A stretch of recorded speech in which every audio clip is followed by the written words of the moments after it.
Hi, this is Troy Dreyer, Senior Associate Editor for StreamingMedia.com and OnlineVideo.net, coming to you almost live from Streaming Media East 2014 in New York City. We're having conversations with people in the know, and I am joined today with Jamison Tilsner, who is in business development at Pixability. Welcome. Thanks for having me. Tell people what Pixability is, what you guys do. Sure. Pixability is a software built on top of YouTube's API.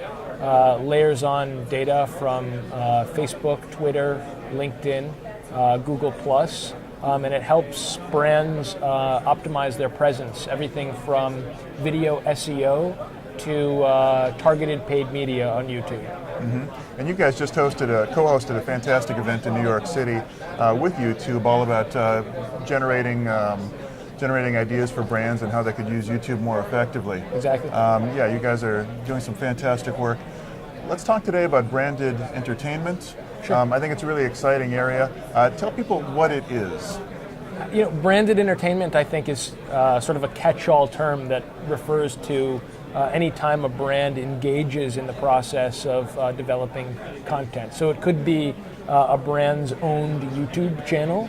It could be brand integration with an existing TV show or TV channel. Mm-hmm. We're focused on the types of content that brands can create to engage with their audiences on YouTube in an organic way. So creating the content that the core audience on YouTube really wants to see and wants to engage with. Mm-hmm. I mean, this is an area that I was kind of suspicious of when I first heard about it. You know, you think about product placement on TV and in movies. Yep. But on YouTube and elsewhere online, I mean, brands are creating some of the most interesting video, and they don't splash their logos all over it. It's not off-putting, and it's stuff that you really want to share. What is the secret of creating videos that people will want to watch and then share with their friends?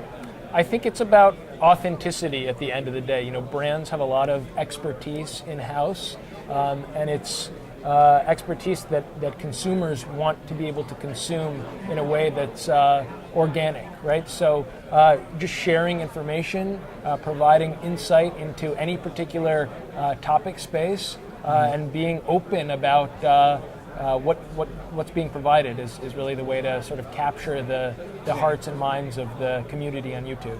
Share with me some of your favorite branded videos on YouTube, or maybe ones that you've worked on in particular. What company-created videos have you loved? That's interesting. Well, one of my favorites of all time is SpeedStick's integration within Zach Galifianakis' Between Two Ferns on Funny or Die. Mm-hmm. Just a brilliant integration within the content, using the brand in a funny way that's really endemic to the content itself. But I really, while that's a well-known and really expertly done integration of a brand, there's so many examples of brands that are just engaging with their audiences in a very organic way, just providing information, for instance, about how to perform certain functions with key products. And I think those are the areas, the ones that don't necessarily come to mind right away, but where they're building this community and providing real value to their audiences up front. Right. I mean, the how-to ones aren't real splashy like the Dove sketches, exactly. But they get huge hits. People go to YouTube to find out how to do things, and brands are giving those answers. Right. So people go to YouTube for how-to content for when they're in the consideration phase of a purchase. Mm-hmm. So connecting to them when they're in that mindset is really key to building brand content. Mm-hmm. Tell me, YouTube is so vast, and we're always getting new numbers of just how many videos are being uploaded every single second. How do brands stand out? How do they get viewers to pay attention or even know they're there? The trick is to look at all of the various tools available on YouTube. So for one thing, create the right content. Look at what the key creators around a particular topic space are developing on YouTube. What are the lengths of content that are resonating with the audiences around those topics? Ensuring that videos are properly tagged with titles, descriptions, and tags. In most cases, over 25% of video views in a particular topic space will be driven by search and suggested videos on YouTube. the way to ensure that you're relevant within those algorithms is to optimize tags, titles, and descriptions. And then look at a paid media strategy that's going to speak to your specific interests, whether that's driving engagement on your channel, driving purchases on a website, building awareness. There's lots of ways to manage the existing content on YouTube to drive different brand goals. Engaging with the key influencers on YouTube can really drive engagement of a brand's presence.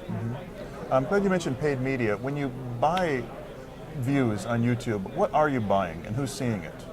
You're buying the opportunity to appear in front of a particular audience, and in our case, when we're selling TrueView placements, the advertiser is only paying for a view that actually is completed, so 30 seconds or to completion of the spot.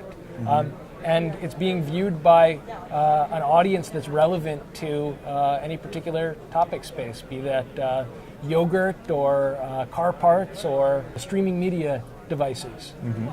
Now, you're doing this for a 30-second spot that airs as a pre-roll. Not necessarily 30 seconds. It could be longer than 30 seconds. It could be shorter. And one of the things that we'll do with Pixability is test various different creatives to understand which is most effective in a given placement. So depending upon the goals of a particular campaign, a different creative might work in certain instances and another might work better in others. Now, how does a TrueView ad, a pre-roll, increase sharing for a video? If someone watches it, even if they watch it all the way through, they're really going for the other video, the one they were trying to watch. Are they going to share that pre-roll ad? So the pre-roll ad itself isn't going to be shareable, but what it will likely do is drive viewership on the brand's owned channel. Okay. In that case, there are tools to further engage audiences and ensure that if sharing is your goal, that videos will be shared. How important is it to get viewers to subscribe to a brand's channel? Again, it really depends on the goals of a particular advertiser. If I'm looking to engage consumers over a long period of time and keep them returning to my channel for new pieces of information and advice, I think subscriptions would be a really important indicator of success. If I'm just looking to drive a purchase on another website, maybe subscribers aren't something that I want to focus on immediately. Okay. Very good. Well, thank you so much for joining me, Jamison. Thank you. This is Troy Dreyer coming to you from Streaming Media East, almost live.